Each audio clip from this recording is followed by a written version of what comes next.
இரண்டாவது முறையாக சுற்றுப்பயணம் மேற்கொண்டிருக்கக்கூடிய விஜய் நாகையில் தன்னுடைய பரப்புரையை தொடங்க இருக்கிறார். இதற்காக திருச்சியிலிருந்து அவர் தற்போது சாலை மார்க்கமாக நாகைக்கு பயணித்துக் கொண்டிருக்கிறார். வழிநடையிலும் விஜய்க்கான உற்சாக வரவேற்பு என்பது ஏற்பாடு செய்யப்பட்டிருக்கிறது.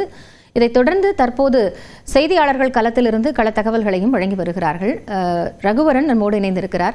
ரகுவரன், இப்போ விஜயனுடைய கடந்த பரப்புரையில் ஏற்பட்டதை போன்று இந்த ஆடியோ பிரச்சனை ஏற்படாமல் தடுக்கிறதுக்கான இந்த சிறப்பு ஏற்பாடுகள் செய்யப்பட்டிருக்கிறதா சொல்லப்படுது.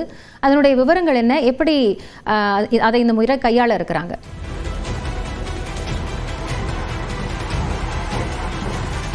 விஜயனுடைய இரண்டாம் கட்ட பிரச்சாரமானது நாகப்பட்டினத்தில் தொடங்கியிருக்கிறது. அவர் பிரச்சாரம் செய்ய இருக்கக்கூடிய அந்த புத்தூர் அண்ணா சிலை ரவுண்டான பகுதியில் தான் நம்ம தற்போது இருக்கிறோம்.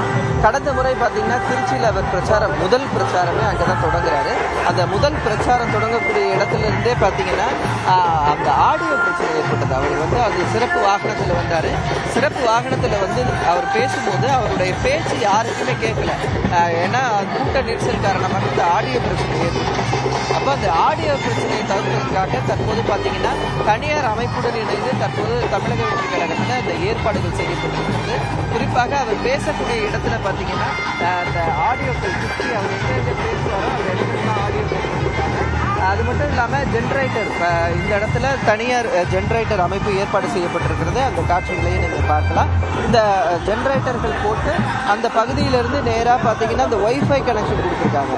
அந்த அவர் பேசக்கூடியது அவருடைய வாகனத்திலிருந்து நேரடியாக ஒய்ஃபை கனெக்ஷன் மூலமாக எந்த தடையும் இல்லாமல் கிடைப்பதற்காக அந்த ஏர்ஃபை மூலமாக அவருடைய பேச்சு கிடைப்பதற்கான ஏற்பாடுகள் இது செய்யப்படுது. ஏன்னா கேபிள் ஒயர் தான் பிஞ்சு போயிடுது.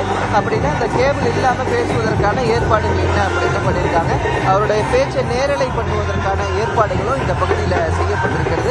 எப்படி இருந்தாலும் அவருடைய பேச்சு இந்த முறை தடை இல்லாமல் கொடுப்பதற்காக அந்த தாவேகாவின் சார்பாக இந்த ஏற்பாடுகள்லாம் தற்போது செய்யப்பட்டிருக்கிறது.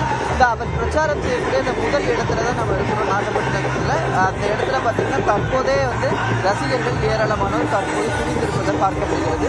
விஜய் திருச்சியிலிருந்து புறப்பட்ட நிலையில் அவருடைய பேருந்து இங்கிருந்து ஒரு 3 கிலோமீட்டர் தூரத்தில் நிற்குது. அங்கிருந்து பயணமாக அவர் இந்த இடத்திற்கு தனது பிரச்சாரத்தை தொடங்குவார் என்று எதிர்பார்க்கப்படுகிறது. நன்றி ரகுவரன், விவரங்களுக்காக.